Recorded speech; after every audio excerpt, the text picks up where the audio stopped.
साथियों नमस्कार। मैं अवनीश त्रिपाठी आपके बीच एक वीडियो के साथ आया हूं और जाहिर सी बात है मैं लगभग हमेशा भर्ती से संबंधित ज़्यादा वीडियो डालता था पहले, और इस समय भी जो आप मेन पोस्टर देख रहे हैं उसमें भर्ती से संबंधित ही जानकारी है।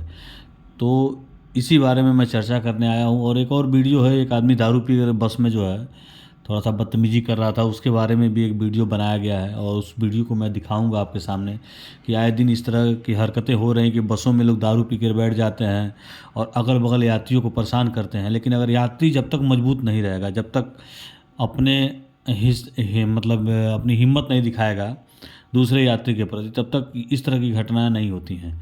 लेकिन अगर कोई दारू पिया हुआ आपके बगल में बैठा है, अगर आप उसके थोड़ा सा हड़का देंगे, दबा देंगे, तो वो अपने आप खुल जाता है मामला।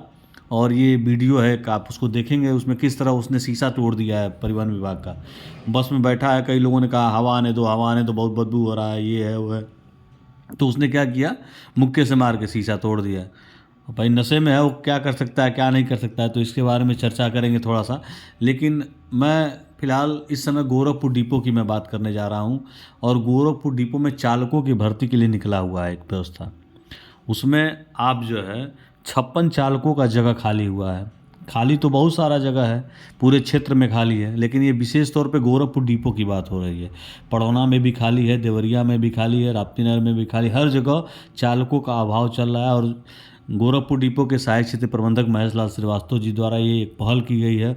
और हमको लग रहा है 2-3 बार और पहले भी निकाला गया था उनके द्वारा कह के कि 44 मतलब चालकों की आवश्यकता है। हर जगह तमाम कई बार उनके द्वारा ये प्रयास किया गया और चालकों की भर्ती भी हुई। कुछ चालक भाग भी गए। कुछ समस्याएं चालक भागने का भी है और उसको भी मैं बताऊंगा, क्योंकि देखिए दोनों पक्ष, हमको सिक्के का हमेशा एक पहलू नहीं देखना चाहिए, हमको दोनों पहलू देखना है कि भागते क्यों हैं और ज्वाइन क्यों कराया जाता है। भागने का क्या कारण है इसके बारे में भी चर्चा करेंगे, और ज्वाइन करने के बारे में पहले चर्चा करते हैं। क्योंकि हमारे जितने साथी हैं जो जानकारी लेना चाहते हैं, या अगर उनके कोई जानकारी में चालक हैं जो अच्छे गाड़ी चलाते हैं, उनको अगर आप चाहते हैं कि रोडवेज उनको क्या क्या सुविधाएं होनी चाहिए, उसमें जो है लंबाई 5 फुट 3 इंच होना चाहिए, उम्र जो है 23 वर्ष 6 माह, योग्यता जो है कक्षा 8 पास होना चाहिए, और लाइसेंस 2 साल पुराना होना चाहिए, वो भी हैवी। ये क्राइटेरिया है। उसमें क्या क्या मिलेगा ये भी बहुत ज़रूरी बातें हैं। अगर आप चालक में भर्ती होंगे तो आपको क्या क्या मिलेगा, जैसा कि आप पोस्टर में देख रहे हैं, 1 रुपया 89 पैसा पर किलोमीटर की दर से आपका भुगतान किया जाएगा। प्रति महीना आपको कम से कम 22 दिन ड्यूटी करना है। 22 दिन ड्यूटी करेंगे और 5,000 किलोमीटर चलेंगे तो 3,000 प्रोत्साहन जो होता है वो मिलेगा। अतिरिक्त ये आपके किलोमीटर के अलावा 3,000 रुपया अलग से मिलेगा। अगर मान ली कहीं आप जाते हैं तो नाइट भत्ता भी मिलेगा, 60 रुपया, 58 रुपया, इसे 2 तरह का है, 62 रुपया ये मिलेगा आपको। ठीक है, उसके बाद ईपीएफ कटेगा, नाइट का भत्ता मिलेगा। अगर मान ली कोई एक्सीडेंट होता है और आपके गाड़ी चलाते समय कोई घटना घटती है या मृत्यु हो जाती है या हाथ पैर टूट जाता है तो 5 लाख का बीमा भी है। इसमें 2 साल अगर नियमित आप ड्यूटी करेंगे, जैसे पूरा पहले तो क्या था नियम कि 5 साल करेंगे तब आपको ये सब सुविधाएं मिलती थी, लेकिन अगर आप 2 साल, क्योंकि चालकों का अभाव चल रहा है, तो 2 साल अगर आप करेंगे नियमित ड्यूटी, यानी हर महीना 22 दिन ड्यूटी करेंगे, 5,000 किलोमीटर चलेंगे, तो आपको अगर 78,000 किलोमीटर और 288 दिन करना पड़ेगा। ये नहीं दिया हुआ है, लिखा नहीं है बैनर पोस्टर में, ये ऐसी चीज़ मैं बता रहा हूँ जो कागज़ पत्तर में मिलेगा, बाद में मिलेगा आप लोगों को, अभी नहीं मिलेगा। तो उसमें जब आप कर लेते हैं, 2 साल पूरा कर लेंगे, तो 19,593 रुपया, जैसा कि इसमें ऊपर अंकित है, इतना आपको प्रति माह वेतन मिलेगा। तो ये सब सारी सुविधाएं मिलेंगी पर चालक को। ठीक है, और आप कहाँ आना है आपको भर्ती के लिए, तो विकास खंड सहजनवा गोरखपुर दिया हुआ है, उसमें नंबर भी दिया हुआ है, नंबर भी स्पष्ट दिखाई दे रहा है, लेकिन फिर भी मैं बता दे रहा हूँ कि सहायक क्षेत्रीय प्रबंधक गोरखपुर, इनका नंबर है 8470843543। इस नंबर पे आप संपर्क कर सकते हैं। वरिष्ठ केंद्र प्रभारी जो हैं गोरखपुर के, उनका नंबर है 8299453830।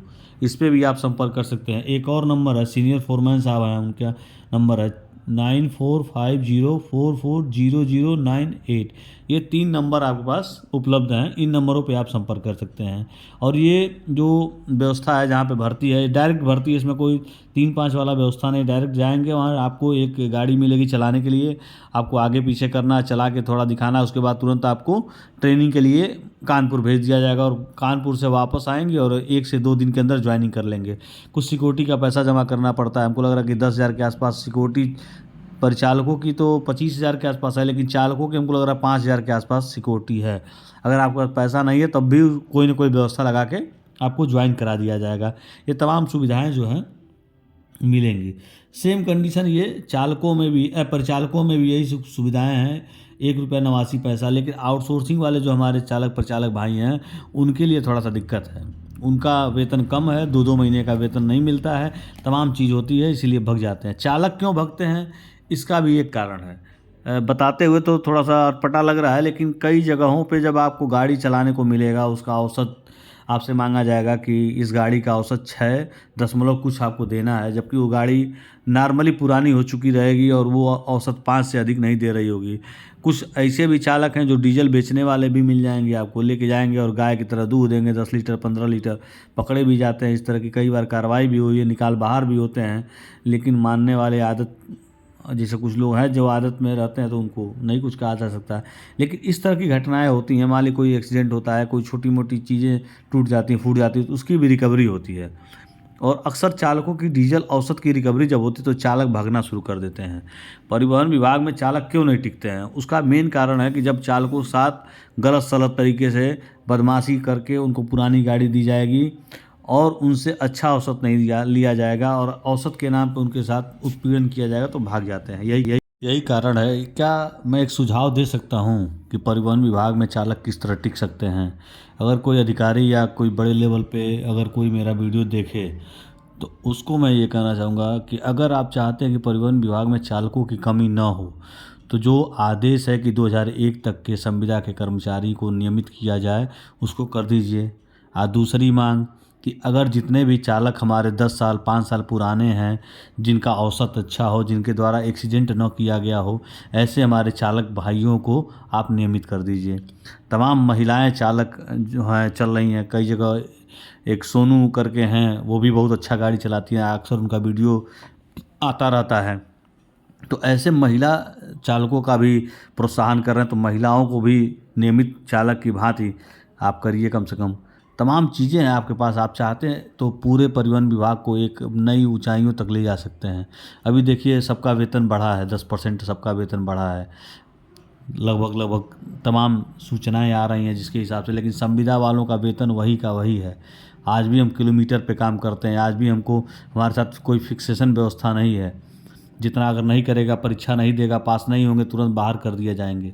मैं चाहता हूं कि जो पुराने संविदा के कर्मचारी हैं उनके साथ भी ऐसा हो, कम से कम बैगवाइज में, कैश में, कंप्यूटर में, जिसकी योग्यता है, पार्किंग में, उसके हिसाब से काम लिया जाए। क्योंकि वो भी पुराने हो गए हैं, बुढ़े हो गए हैं, 55 साल 60 साल के होने वाले हैं। बताइए इस कंडीशन में वो किस तरह व्यवस्था चलाएंगे? जो 15 साल 20 साल पुराने हो गए हैं, उनसे अन्य काम ले सकते हैं, उनका फिक्स वेतन कर दीजिए, उनके साथ व्यवस्था कर दीजिए। परिवहन विभाग में बहुत सारी व्यवस्थाएं हैं, चाहे तो करके अपने कर्मचारियों को आगे बढ़ा सकती है। लेकिन कहीं ना कहीं परिवहन विभाग में इस तरह की व्यवस्था है। अभी तो मृतक आश्रित हमारे भाई हैं, कम से कम उन्हीं को 1,000 की संख्या है, उन्हीं को नियमित कर दीजिए अगर आपके पास पावर है, व्यवस्था है तो। लेकिन आप नहीं करते हैं। कम से कम मेरा ये अनुरोध है कि जितने भी संविदा पे चालक हैं सबको नियमित किया जाए।